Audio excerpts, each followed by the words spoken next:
Hey, for you folks of Coney Island, Brooklyn, home of the Brooklyn Cyclones, and of course the amusement park, the Cyclone, Cortulio's, all that good stuff. The amusement park is open. It is open, so as the weather improves, and today will be in the mid-70s, you can go to the amusement park in Coney Island, Brooklyn. It is open. Fantastic. Hey, listen, one more thing. That lady on Good Morning America that I thought was the woman who sung at the ACMs last night, that was her. She did sing. Yeah, Chrissy Metz did sing last night. That was the one I was talking about. Hard to not remember that. No hate crime. No. Talking about Coney Island, this kid grew up not too far from there on Bedford Avenue.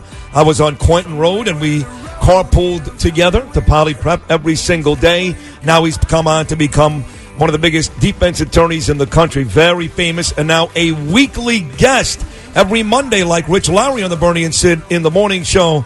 The esteemed Joe Tacopina. Congratulations, Tac, a weekly guest. Yeah.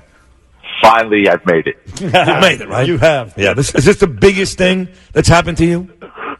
This may be the biggest thing that's ever happened to me. As a matter of fact, I'm going to be hosting an event, a congratulatory event for myself next week. I'd like you guys to be there. Well, thank you guys. We'll send a nice. Actually, no, in reality, you guys know this. I mean, I'm honored. I mean, really, you guys, this is the best show.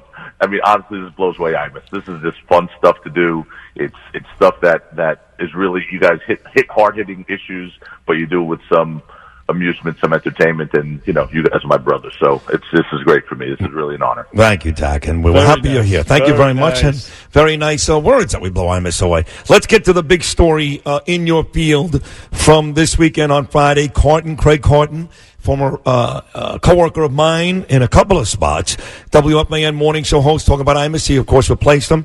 Went on to have a very successful 10-year career, gets arrested by the feds. Long story short, he's facing a judge that my wife Danielle knows, that Idala knows, that you know, who's got a reputation of being very, very, very tough. The prosecution wanted 7 to 9. He was facing up to 45, and happily he only got 3.5. Were you surprised to see the judge go that easy on Craig? I don't think she really went that easy on him. I mean, if you I read her entire sentencing transcript.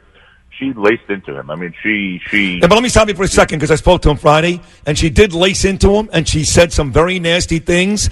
But he was very happy that she said nasty things rather than put him away for 7 years. Yeah, look, I think 7 years was a bit of a stretch, because what the 7 years, there's something called the federal sentencing guidelines, which we would need hours to discuss. But in general, it's a guideline. It's not binding for the judge, but it's a guideline range that sort of calculates. So when you say 40 years, that was never in the picture. That's the maximum statutory sentence available based on his crime. But the things that get you there depend on the amount of loss, the amount of victims, and all these things. 7 years was what the prosecutor wanted, but that did not take into consideration all the mitigating circumstances in Craig's life. And the mitigating circumstances had to do with the fact that, he has a big family that's going to suffer enormously. He had Tourette's syndrome. His children has Tourette's syndrome.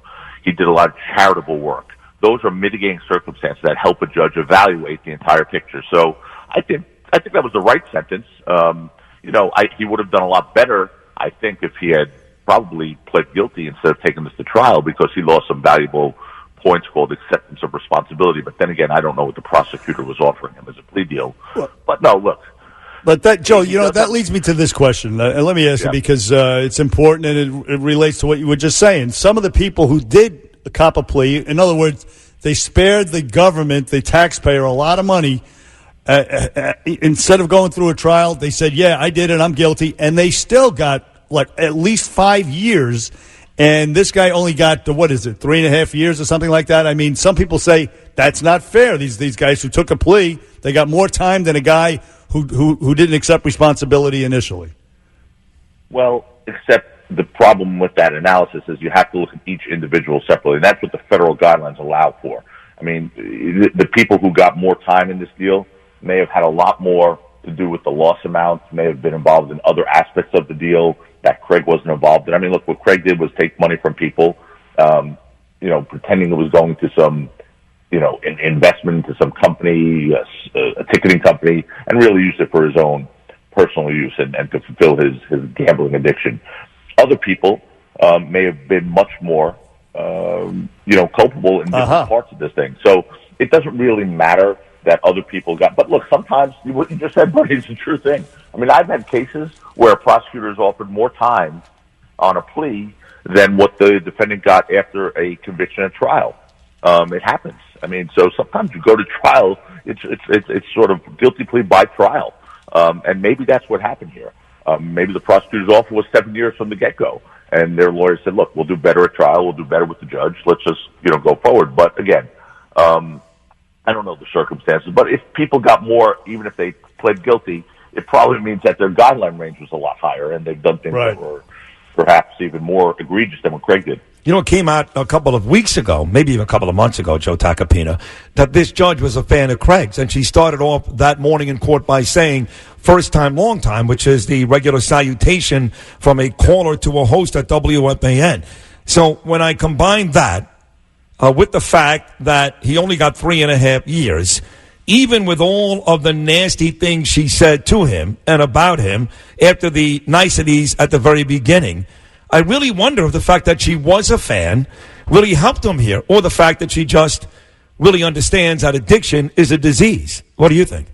I think this is a very good judge. I know her. She's very smart, very intellectual.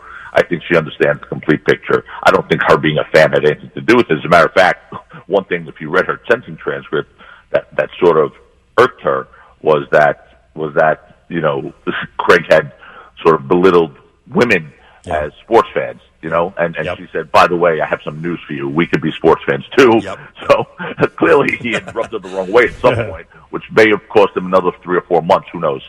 No, I think she's just a judge who does what most federal judges do. They're very smart. These are the top people in the profession. And I think they've evaluated the situation completely. So. Not that Joe Tacopina is sucking up to any judge, by the way, because he might have a case. I have a case before Judge McMahon next week. That's not going to happen. That's not happening. That's not happening. My favorite judge in the federal court system, and I think clearly the smartest judge out there. No doubt about it, and the best looking, maybe. I'll say that. Are we still on the air? Hey, listen, Joe. Let me just switch topics quickly. On the subway over the weekend, this guy was arrested. 14th Street, he gets on the train. And by 42nd Street, the Express, he rubs up and sexually assaults a woman. And anyway, he's out on $3,000 bail. And the upshot is this. He did the same thing in 2015. He got 20 days. How is it that these perverts keep getting out with such light sentences? I know they're misdemeanors. Why doesn't somebody change it to felonies? Well, you know what? I agree with you. I mean, I'm a defense lawyer, and I told you I like Eric Gonzalez, the DA Gonzalez's, sort of modern approach to petty crimes. These are not petty crimes. These are sex crimes. These are offensive sex crimes. And again, God forbid my daughter was on there and that happened to her. I mean, it would be something that would take me to a different level of rage. So I agree with you on this one. I mean, especially, look, a first-time offense is one thing. And bumping up to someone in the subway, well, maybe, who knows, maybe the subway was crowded. But this guy had just a few years ago been convicted of doing the same thing. It's time to sort of take a different look at these people because it's becoming an epidemic almost now. It really is. It's every day. 78 arrests one of them had it's every day. A few weeks ago. On the way out here, Joe, you, again, we talked about this last time, still own the record for most penalty minutes in one hockey season at Skidmore College, where you were a superstar. But where you and I would get into fights as a kid growing up was I'm a Ranger fan, and you're an Islander fan. So the Islander is back in the playoffs at Nassau Coliseum coming up on Wednesday night. How excited are you? Yeah, I mean, it's been a long time. But look, I thought when they lost Tavares, that would be the beginning of a rebuild again. But they've done an impressive job there. But I'm much more excited about my Brooklyn Nets, by the way. I mean, what? Brooklyn Nets. When did you become a Brooklyn Nets fan? Let me tell you something. You sound like Imus. I've been a season ticket holder since day one. Is that right? Really? Absolutely. Jay-Z got me the ticket. When Jay was initially a part owner of that thing, he helped me sort of secure some good seats. And I've been a season ticket holder since day one. It's my favorite thing to watch because I'll tell you why. Brooklyn is sort of in my DNA. Yeah. I credit a lot of my success to growing up in Brooklyn and the grit that Brooklyn gave me and everything else, okay? And you guys understand that. The Brooklyn Dodgers were the most important thing to my dad. Yep. And I will tell you I know everything about the Brooklyn Dodgers. This is the first team Brooklyn's had since 1957. So I've embraced them like nothing else. And we went through some horrible years. I mean, some ridiculous years. And Sean Marks, who's just, I think, one of the best GMs in the sport, happens to be a client of mine, but is a great guy. Really did an amazing job. They did. Amazing It's job. very exciting. They're in the playoffs, and we'll find out if they play the Sixers or the Raptors in the first round after their season finale against Miami coming up on Wednesday night. Great job as always, Joe Tacopina. Thank you so much. You're great. Okay, boys. We'll see you again Monday. All right, man. The great Joe Tacopina. Back on Bernie and Sid right after this. Bernie and Sid in the morning, 77 WABC.